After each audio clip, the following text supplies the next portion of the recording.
Hello, everyone. Happy CX Day. Welcome to a panel, The Best of Both Worlds, the Role of Augmented Intelligence and CX Transformation.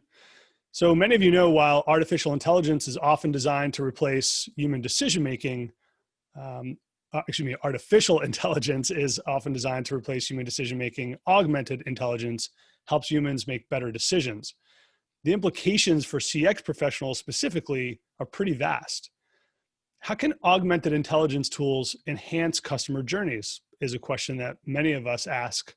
In what ways are global CX professionals using these tools today? Many of us are using them and some of us are not.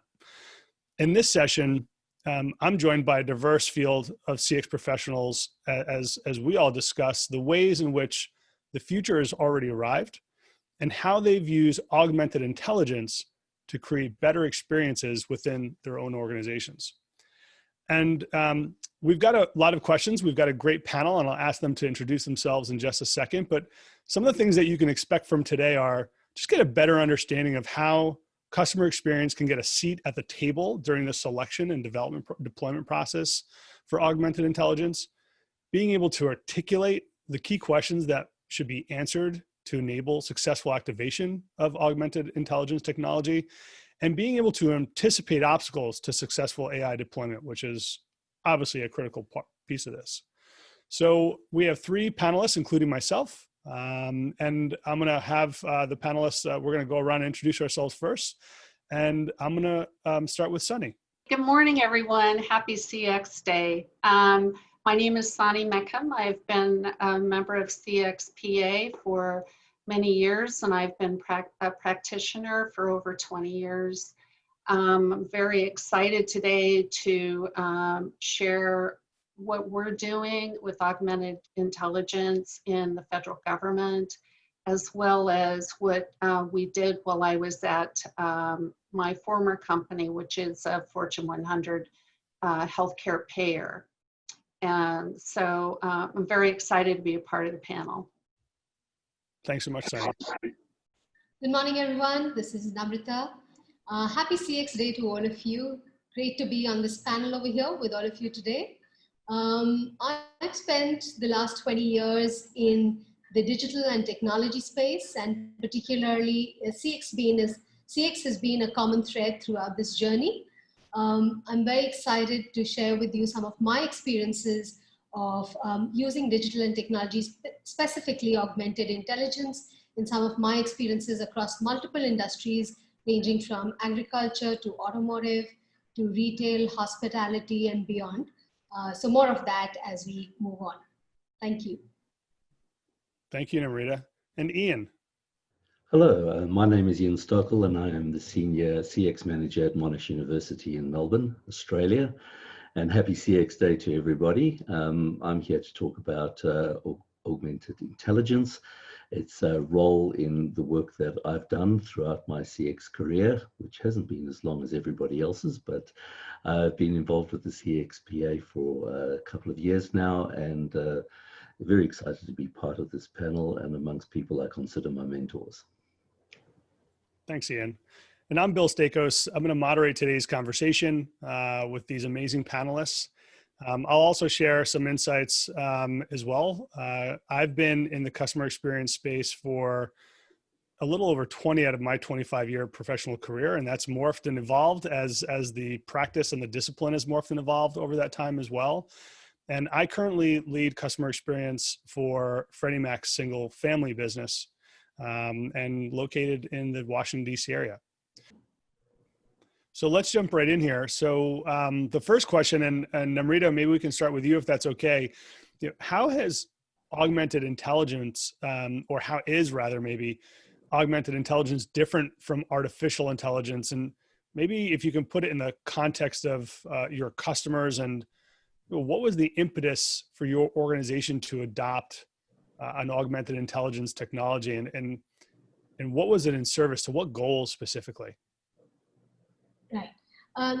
So Bill, fairly interesting question. I work with an Indian conglomerate which has an interest in multiple sectors. The example I'm going to share today is from our automotive and retail business.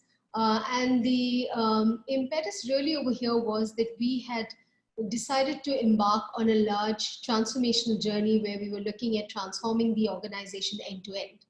As part of this transformation journey, one aspect of it was also looking at, how does our sales and marketing function look like today? And if it has to be future ready, if it has to ensure that we are catering to the customers of tomorrow, how do we need to change that entire car buying experience? So when we went into doing a certain level of market research and looking at what the customer insights were telling us from the market research we had done, what we found was that the number of customers who were visiting our showrooms had actually dropped from 3 times during the car purchase journey to just once during that entire journey. What was also confirmed was that in most cases, those visits were with the intent of doing a test drive. Now, with these 2 data points in place in terms of understanding, the number of times a customer was walking into the dealership and the purpose of that visit, it was very clear to us that this was the make or break for making sure that our brand of car continued to remain in the consideration set, or a decision was made on it as opposed to it being dropped. One of the other things that we knew from our internal assessment in this situation was very clearly that we had a very high attrition rate, and this is very typical of the automotive industry here in India and even in many parts of the globe. So given that, on any given day when a customer walked in, he could be meeting with a sales executive who had spent 30 days or 3 months or 3 years in the dealership. And that meant a significantly different experience that they were going to have as a result of that. So we started working on how do we actually look at bringing a basic threshold, a minimum threshold of experience that we would deliver to these customers. And that's where, one of the ideas that jumped at us was, could we actually look at using augmented intelligence? And this was augmented intelligence, not in terms of a virtual assistant for the customers, but really for our sales executives, because we had to augment their knowledge base and make sure that they could give the answers that our customers were looking for in that very critical phase of going for their test drive and that entire experience. So with this in mind, we started working on eliminating that one sort of pain point that we found that the customers had as they went in for their test drives, and that was predominantly the reason part of selecting augmented intelligence for enhancing our sales executives' experience during their providing test drives to the end customers. Wow, really interesting. I love that. That's a really great example. Sunny, you're a federal employee. For our international guests, I guess, who are listening to this panel, some of your customers are going to be obviously citizens of the United States. Others are going to be employees of the federal government. Tell us about your journey towards implementing augmented intelligence technology, and what was a key driver there? Well, yes, I'm so lucky. I was sworn in as a White House Presidential Innovation Fellow in 2019.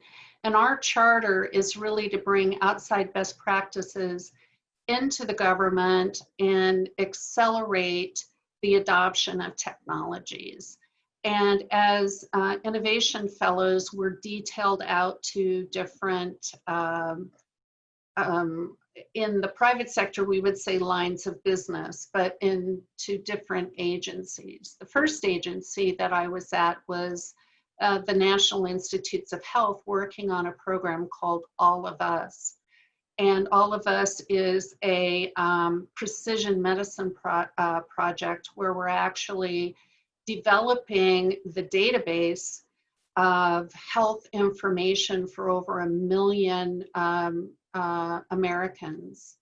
And the idea of there is to create a database of health information, health records,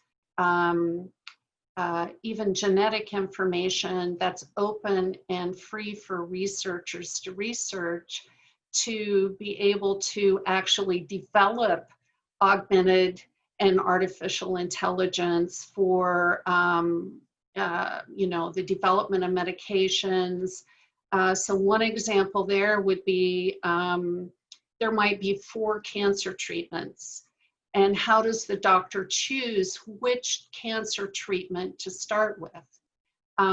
They may only have information based on a kind of a biased data set, because we know that there are underrepresented people in our population. So this Hughes research project is to make sure that those typically underrepresented in clinical research have all of their genetic and health history in there as well.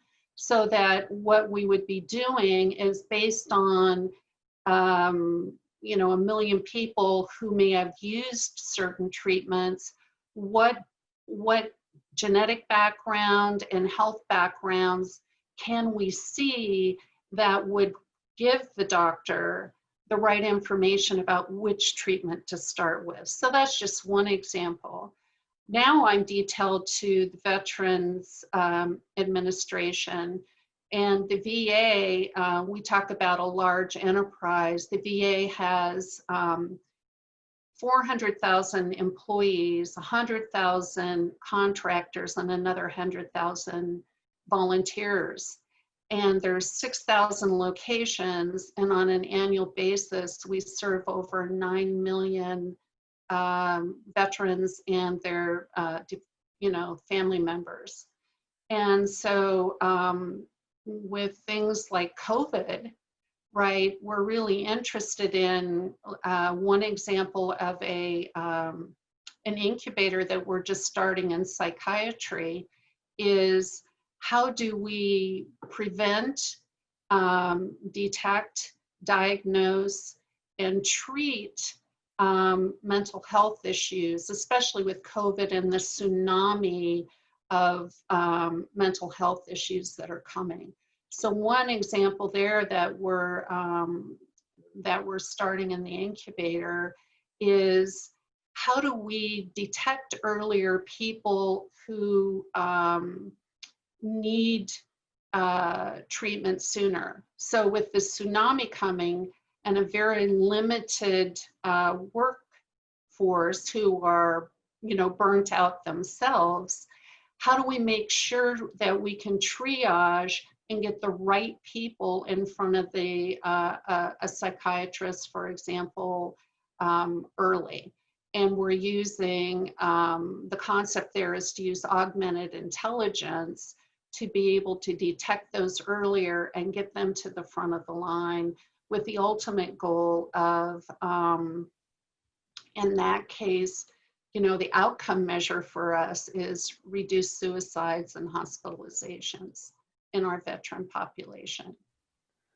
Such an important use of the technology, and one, that's why I think this panel is so fantastic. We've got such a great mix of commercial use and obviously more altruistic uses of the technology, and making sure that we're doing good for society with the technology. Ian, let's hear from you. How did your organization think about augmented intelligence, putting the technology into place and using it today? Well, Bill, I have a very different trajectory from Sonny and Namrita and yourself. I've come up through the experience design path, you could say. And I've worked in retail, I've worked in healthcare, and I'm now working in higher education. And the same challenges are there in all these different organizations, which is how do you get to understand and know who we're talking to at the right time when they need our attention the most. And I guess it all comes down to understanding the challenge that people have when making decisions, and how we as an organization, whether we a retail organization or a healthcare organization or a higher education organization, how do we know and anticipate what people need instead of try and play catch up all the time? And so in all these different scenarios, I found myself working as an experienced designer and now a CX manager, working towards streamlining those experiences to help people make decisions. And the people who need to make decisions on both sides of the equation, it's not just our customers, or in my situation right now, there are students that need to make life-changing decisions. There's also the people that are helping them make those decisions that need information at their fingertips. And essentially, we are, how would you say, predicting animals. We designed to, anticipate what the outcome will be of every decision we make, and choices are so much more complicated now. The speed at which we are forced to make decisions, both as employees as well as customers, is so quick. Without an enhanced or augmented intelligence to support our decision making, the decision process and the ability to predict outcomes becomes really, really difficult. And that has just been magnified in this, this new world we're finding ourselves living in, brought on by COVID-19. So, wow, fascinating. I love the breadth of the group here. Where I am today, our customers are banking and non-banking lenders across the United States. And, one of the interesting use cases for us leveraging augmented intelligence was in the context of Agile. And how do you put real-time information into the hands of product owners, chief product owners, developers, and a broader Agile team to help them think about not only their sprint and what they're going to develop in that 2-week sprint and how they should be thinking about it, but also optimizing how we might think about the backlog of items. So you might have 1,000 items in your backlog if you're a product owner. How do you know to start with number 1 in the backlog or number 842? And through the information and data that we're gathering, and we're applying it to our journey specifically and embedding that augmented intelligence right into the journey, we're able to make smarter decisions and drive efficiency in the way that we're operating. And it's pretty interesting work, and we're really excited about what that could potentially do from an Agile transformation perspective. So hopefully we're adding, not only sort of augmenting the speed and efficiency of an Agile process, but we're now layering in sort of the customer value component in there as well. So really exciting stuff. In our organization, my team, we were the biggest drivers of the decision making. We brought the technology to our leadership team to have that conversation and be able to budget for it. Ian, if we can just kind of go back to you, we'll kind of go in reverse here. Was it your team that drove the decision-making process and introduced it to the university, or in other roles maybe? Or how does CX get a seat at the table, so to speak, and be a leader in that conversation? That's such a really interesting question, Bill, particularly for Australia, where CX is only just beginning to be a conversation. But what I found really interesting, particularly at the university, is that just because people don't have CX in their title doesn't mean to say they are not practicing CX values and principles. And the degree of care, the degree of concern for our students' well-being, the consideration that organizations give for their customers' gratification or fulfillment or happiness is extraordinary, whether they call themselves CX practitioners or understand the disciplines or not.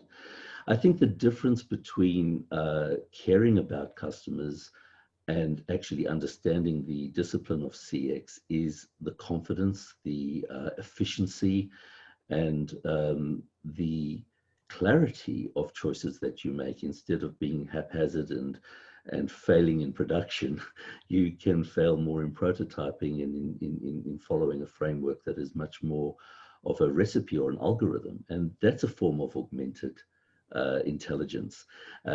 Augmented intelligence for me doesn't just have to be algorithms in a computer.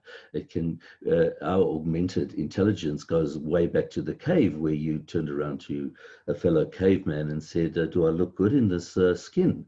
You were enhancing your own intelligent choices with somebody else's opinion. We've just happened to accelerate and make this so much more accessible through non-human interfaces. But our desire to get confirmation from our surroundings has always been there. All that I see augmented intelligence in today's world is putting that on steroids to the point at the same speed of the decisions that we have to make in our modern world. That's a great point. And just, I love where you said sort of in the middle of your response. I recently came across a quote saying, the cost of not listening to your customers or using data to influence your decision-making is 10 times more expensive if you start using it in the development phase, and 100 times more expensive once you've deployed.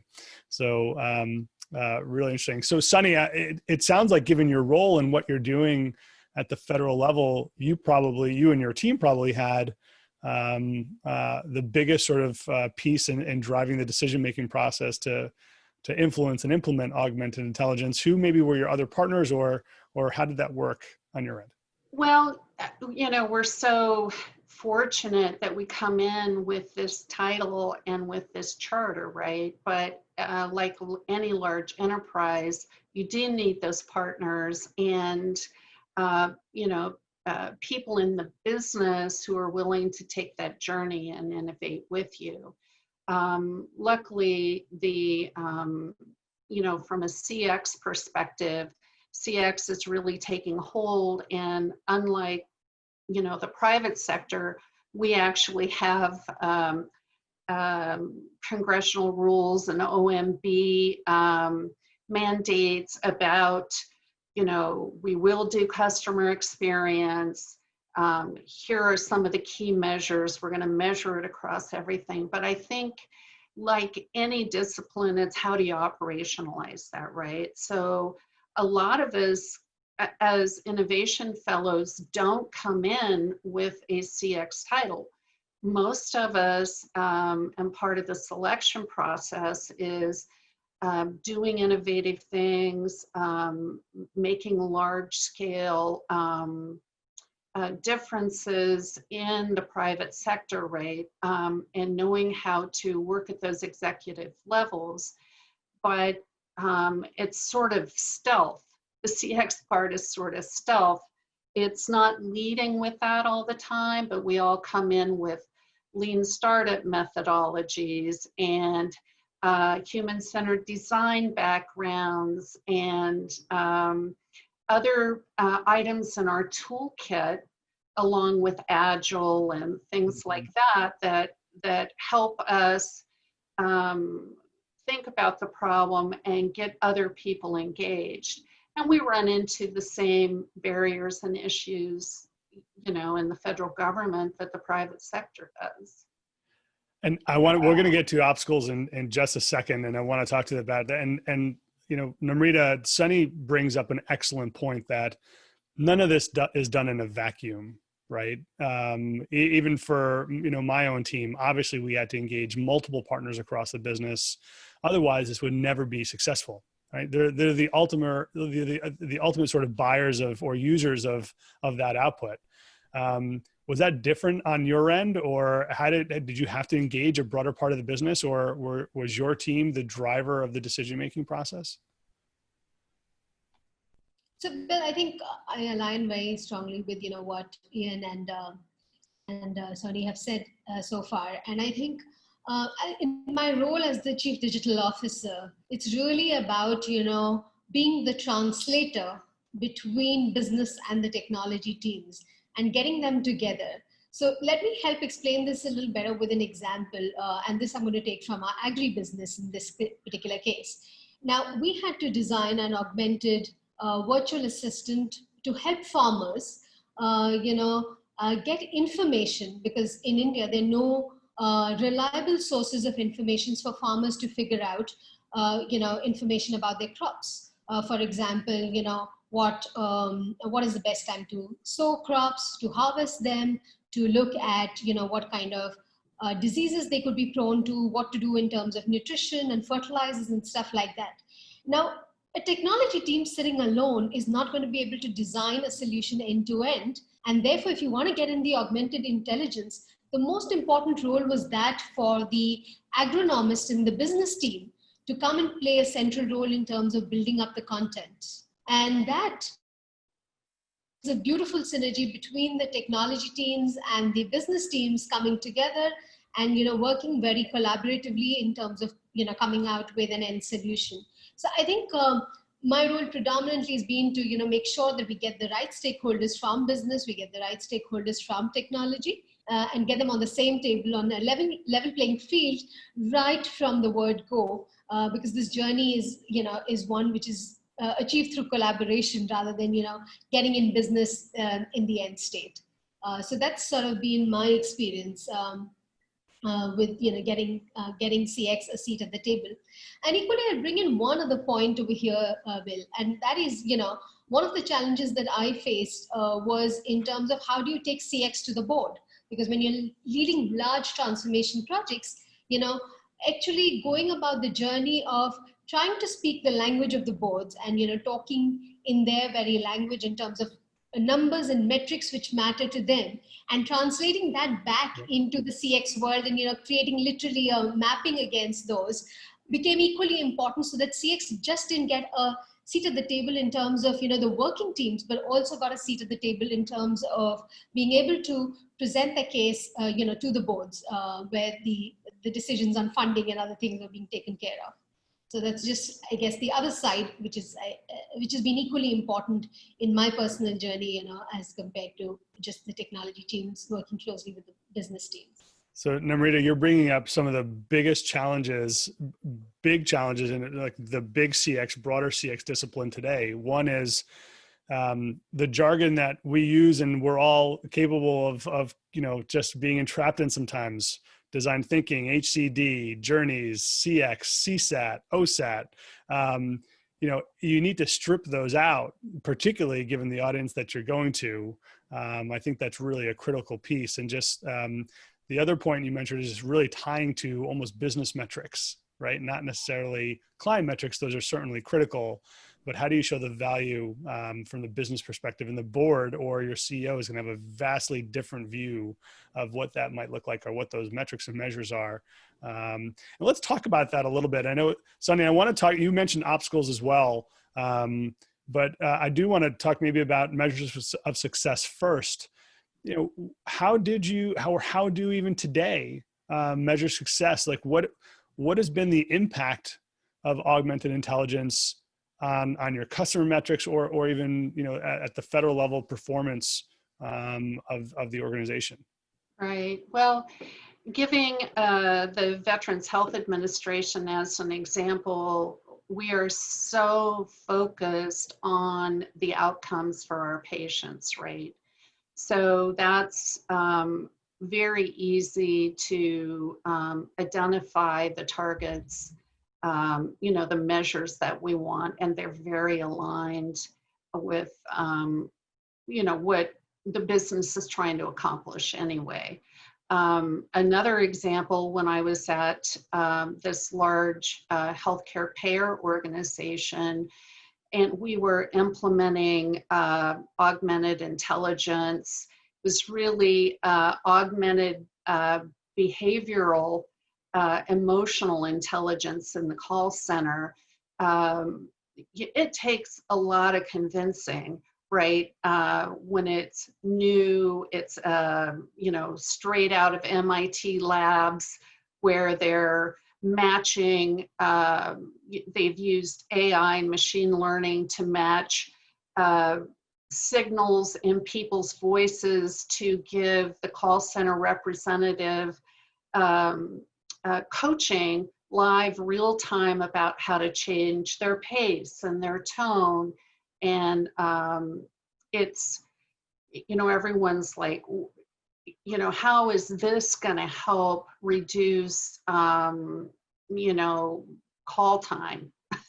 This is, you know, so what we did is we had a control group and we had a group that was using it. And we ran that for quite a while before we could show the, you know, that the business metrics actually turned out better, along with better customer satisfaction. And, you know, there were a lot of hurdles to get over just to get to that point where we could do a proof of concept.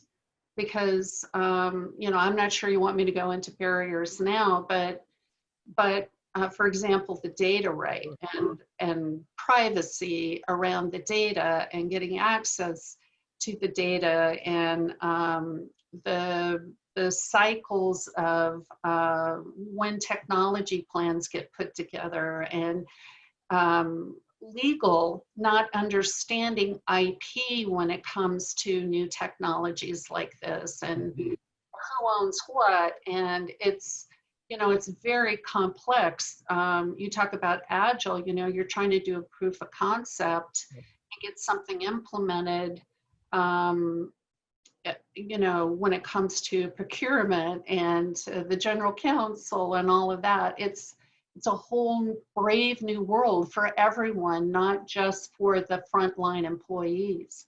So operationalizing this concept, it touches so many parts of the organization in order to prove out that you can hit those metrics and make it better.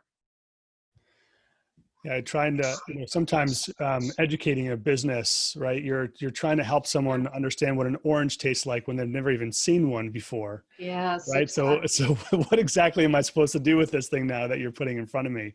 And I love the concept of in real time coaching call center agents, reduce the rate of speech, right? You know, customers can, or individuals, I should say, can only process so much information at once, particularly if it's a very complex topic or maybe even sensitive, given some of the VA work that you're doing there as well.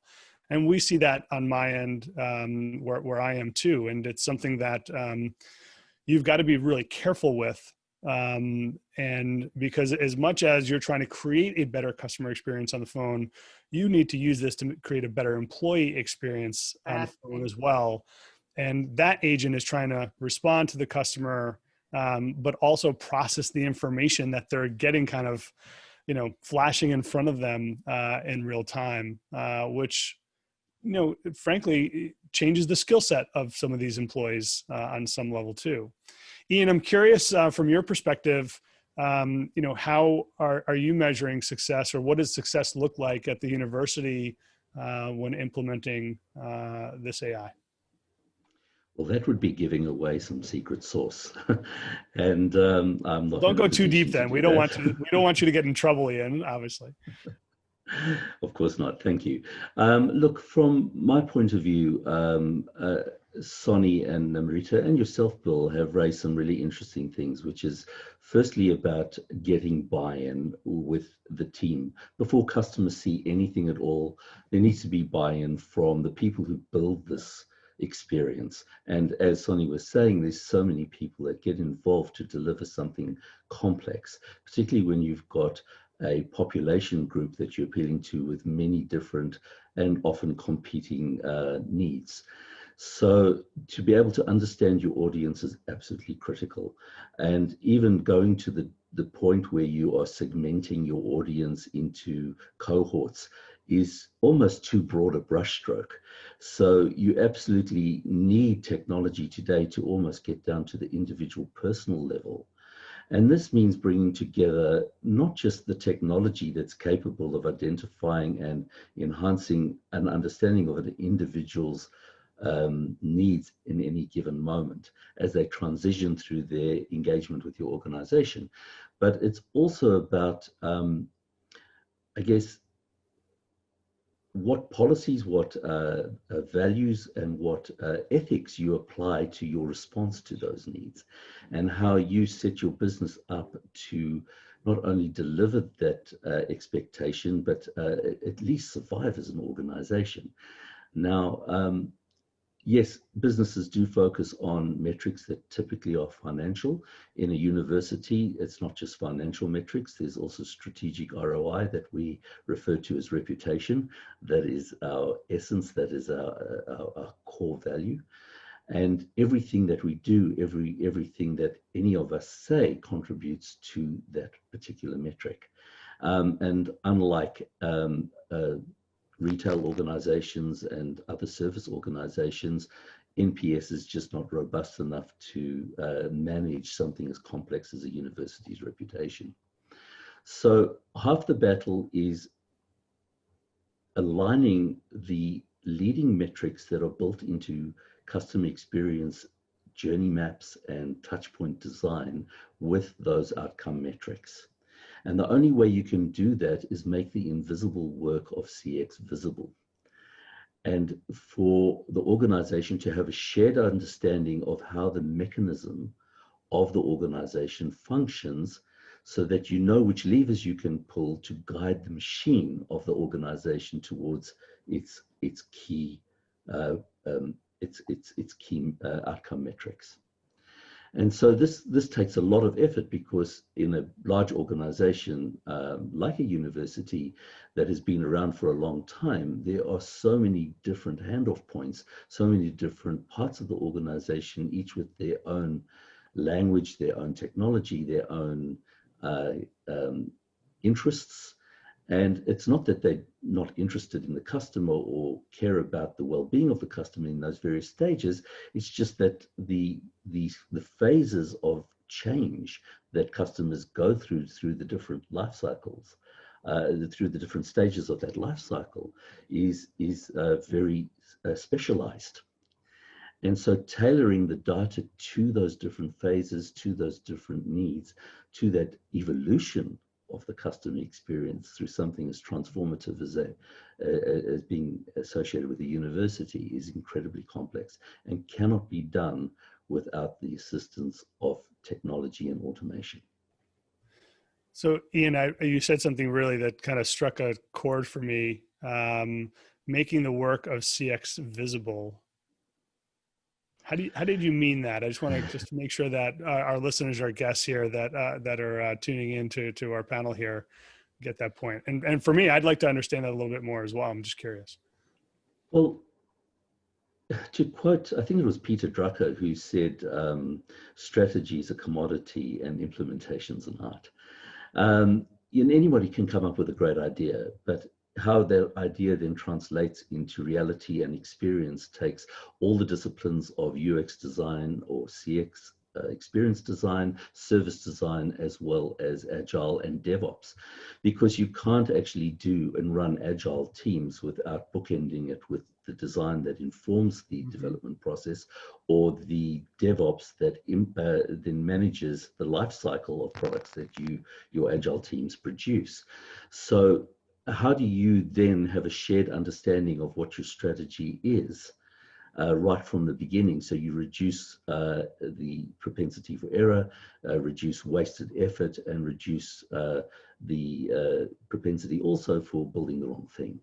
And so having right from the very early stages, various representatives from all the different parts of the organization to contribute to the design thinking that goes into product design or improvements or innovations at any touch point is very critical. And the only way you can surface invisible work like writing code or service design itself is to create journey maps, interaction flows, wireframes, because these things don't exist, and you need to prototype in order for people to understand, oh, that's what you meant. But it doesn't just go, it's not just about prototyping, it's not just about making pretty pictures. You also need really a lot of rigor in the way you set up your Agile requirements gathering and the way you set up test scenarios and how these all align with the strategic maps that you're producing as well. So getting orchestrated effort between all these different parts of the organization can be very challenging, particularly when you have a lot of competing priorities. And one of the biggest challenges is I found, and I'm quoting somebody smarter than me, but I can't remember their name, is don't let the tyranny of secondary goals interrupt what you're trying to do. Because, it's so easy when you focus on a problem that you're trying to solve, and then along the way you find all these other things you want to do at the same time, and it just gets too complex to deliver. And that's where Agile can, when it's properly applied, can be such a valuable asset for gatekeeping and prioritizing work that gets implemented. Well, thanks for that follow-on. I appreciate that and that clarification. And such an important one. Again, I just through this whole thread of the conversation, we're talking about that co-creation, the cross-functional teams coming together, creating real outputs to create something tangible for people to put their hands around so they truly understand it. Namrita, let's go back to you. And you talked a little bit about measures of success and, going to your board. And how does that differ for you, and particularly as it related to augmented intelligence?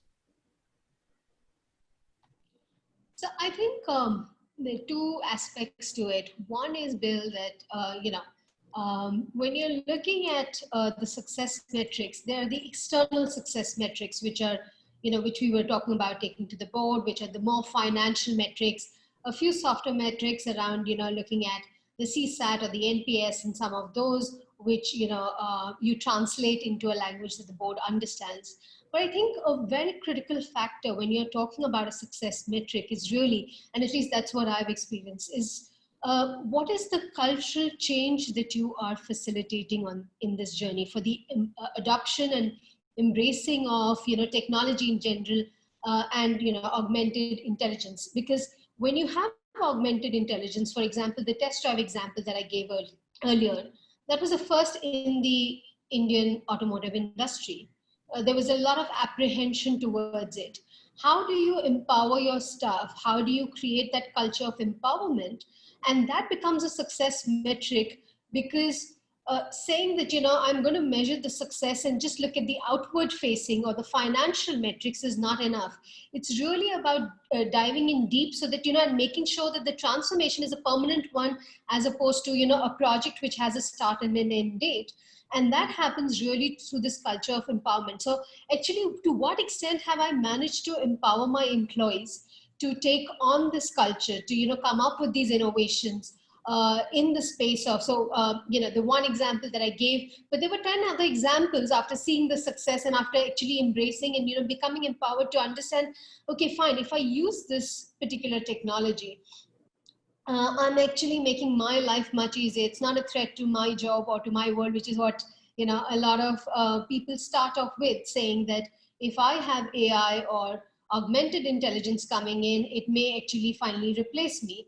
And therefore, sort of taking away some of those concerns and saying, actually, how do we multiply your powers to sort of, do much better at the job that you're doing? How do we empower you to use this selectively, in the most appropriate situations, and take those decisions becomes important. So I think for us, the success factors have been both about moving the needle internally in terms of, the cultural change that we've managed to get through, happening as a result of embracing technologies like augmented intelligence, as well as the external ones, which actually are tied very closely with the business metrics.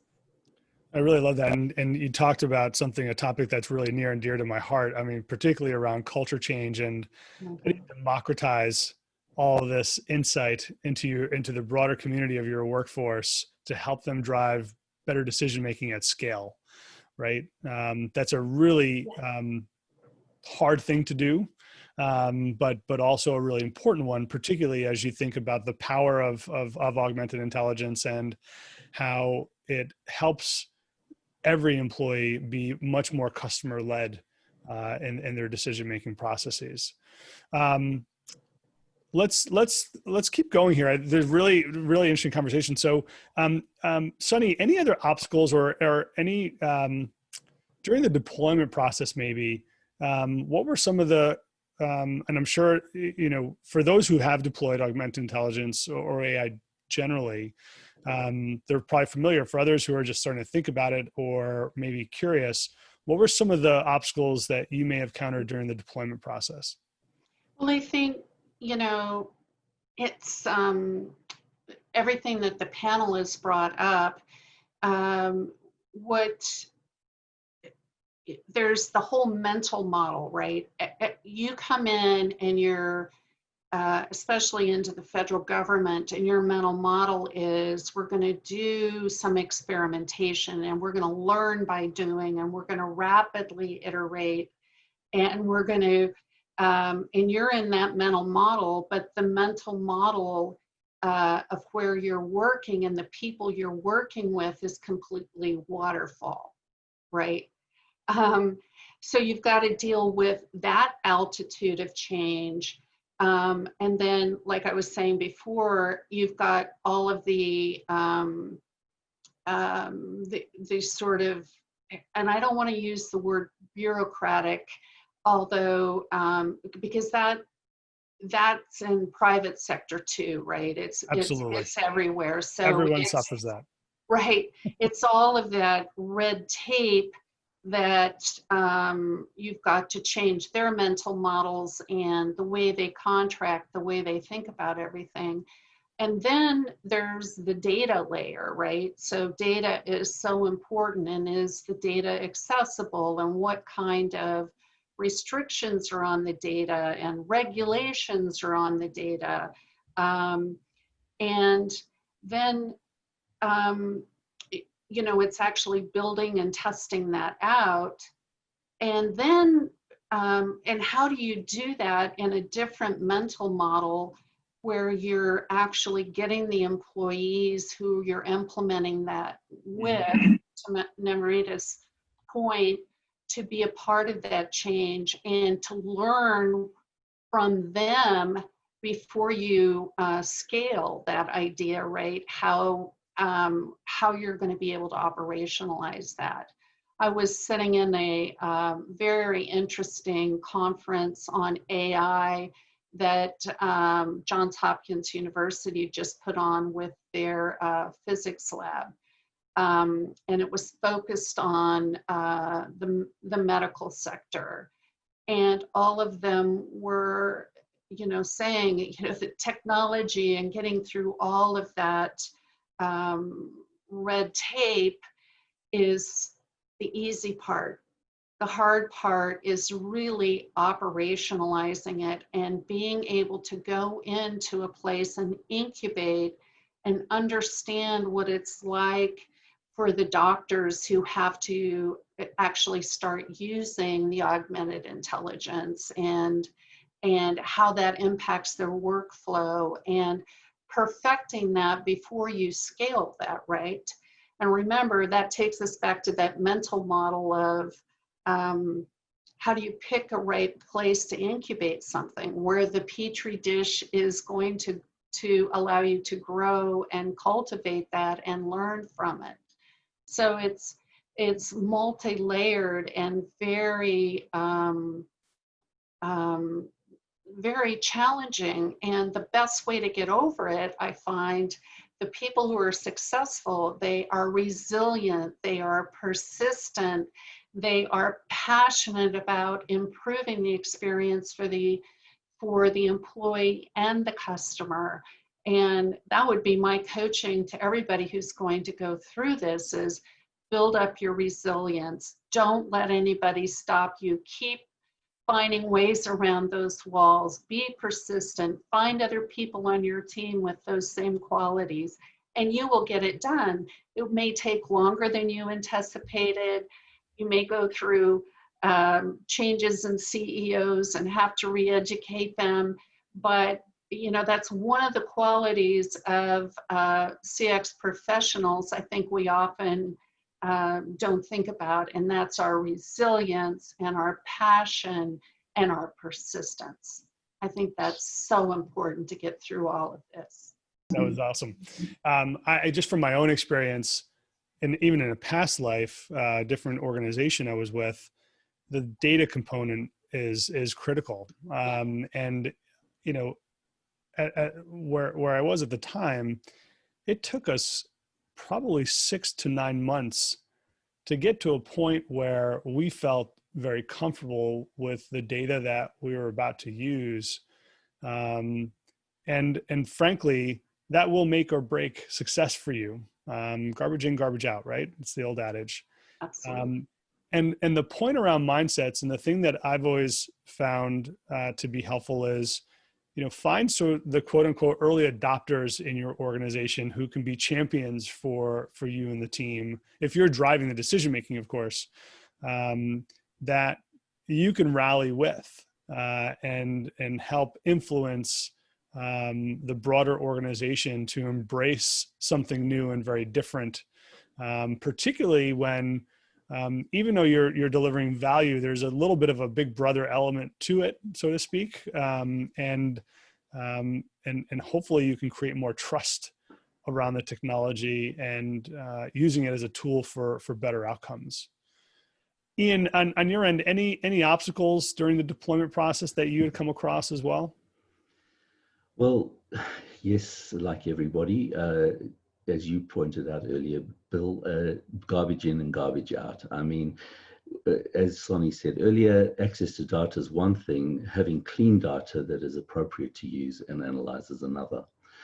And it's also another mindset to overcome is the addiction to vanity metrics. And let's even step away from the idea of vanity metrics, or even worse, using data as an alibi. Because when you use data as an alibi, you're looking for the good news stories to promote your particular point of view. And us CXs are trained to look for all the bad stuff, because that's where the information lies about what you need to fix and where the opportunities for innovation are. We come from a mindset that says, look, we're doing a great job, but we can be better. But most organizations are filled with people who are a little anxious about their role and their security, and they don't want any bad news reflecting on their work. So one of the things that we've learned to do as a CX team is reflect other people's work in our work. And we constantly say, it's not our work, this is your work. We just happen to be custodians of this representation of it. And we try and engage people. We don't always find people who understand our language and our way of seeing things. So we need to be able to capture their perspective in our work to help them transform the work they're doing so it is more customer centric, and that we are addressing those pain points that most people shy away from. Mm-hmm. So I don't think this is particularly unique to where I work or even the country I live in. I think this is just human nature. Yeah. We don't like bad news. We have an optimism bias, and if we didn't have an optimism bias, we probably wouldn't get up in the morning. So how to overcome that natural instinct to look for just the good news and promote the best side of ourselves. And have that courage to look at where things aren't working and why they're not working and how we can fix it is probably one of the biggest challenges. And you can't do that by confronting people with data. You need to be able to get them comfortable and used to that they have the power to influence change rather than be helpless in the face of that information. And I love using naysayers, right? Who are the naysayers in the organization as well, and engaging them as part of the conversation. I think about De Bono's work, the black hat, who's going to play devil's advocate? What could go wrong, and how could this maybe fail? So really important to have dissension in the room as well as sort of the optimists. And to Sunny's point, many of us are very resilient. But also I think CX leaders and practitioners by default are heavy optimists as well. They do see the bright, shiny future over the hill all the time. Ian, let's stay with you just a couple more questions. What do you think CX practitioners, leaders, others who are considering an augmented intelligence solution, what questions should they be asking? Maybe not only of them, of their own team, but also of the business that they're partnering with. Well, I think to begin with, you need to be really clear about what you're trying to do. You need to be clear on what your primary goals are. As I said before, beware the tyranny of secondary goals. Because once you start complicating your objectives, then you start creating chaos. And the whole point of augmented intelligence is to reduce the chaos, not add to the chaos that's already there. Right. And I think getting the team to focus on primary goals, and prioritization is probably the most difficult thing to do, because you can get addicted to technology just like you can get addicted to vanity metrics. You can get addicted to the cool things you can do instead of asking, should we do this? And after a little while, you find yourself, find that you've got this huge tech stack, and it doesn't integrate well. It doesn't talk to the various databases, don't talk to each other. And you've got a whole lot of outputs that don't mean very much. And everyone looks at it and nobody wants to question it and say, what am I supposed to do with this? And everyone is sitting around going, well, that's cool. And nothing changes. And the only indication that what you're doing matters is if you're actually transforming customers' experience, employees' experience, and seeing the needle move, as Namrita said. If you don't actually choose a needle to move and watch it move, then all that effort means nothing. And the only way you can do that is focus on very key metrics. So, you think of when you drive a car and the telemetry that you get back from your dials and your blinkers and everything. You just have the right amount of information there to steer and arrive at your destination safely. You don't clutter it with too much. The more stuff you've got in there, the less you're paying attention to driving and getting to where you need to be. It's the same in running a business. Yeah. Don't overcomplicate your metrics. Don't overcomplicate your tech stack. Get your fundamentals right. Get your core BAU working, and understand it first before you start looking for the bells and whistles. Thank you, Ian. Sunny, what questions do you think, or even what questions were you posing to the team and to the government when you were all embarking on a similar solution? It all comes back to me, what I learned in some of the best training I ever had as a CX person, which is when I was at Intuit. And I'm going to call out Vicky Amonhiga and a lot of my partners there. It's what is the unmet need and how do we solve it well, right? And like Ian was saying, it all really comes back to that. As a technologist, it's very easy to lead with the solution, right? And then run around and look for a place to implement it. But I think our toolkit as CX professionals is always what's important to the customer, right? And the employee who delivers that experience. How are we doing against that? And what's getting in the way of doing better? And so, it's that really about that important problem and everybody agreeing that that is an unmet need. And then exploring all kinds of solutions around that. And if augmentation of the workforce is the best way to do that, then that's what we do, right? So it's really around that business case and keeping it simple. Just keep it simple. I love that. Well, thanks everybody. What a great panel that we've got here today. We hope that all of the listeners out there have really enjoyed the conversation. I know I really have, and I've learned a ton from all of you here today. So thank you for that. And happy CX Day to everyone. I hope everyone's taking this time to reflect and to think about all the wonderful work that you and the teams that you're leading or working part of have delivered, and the impact that you all are having on your customers and your employees every day. Thank you very much.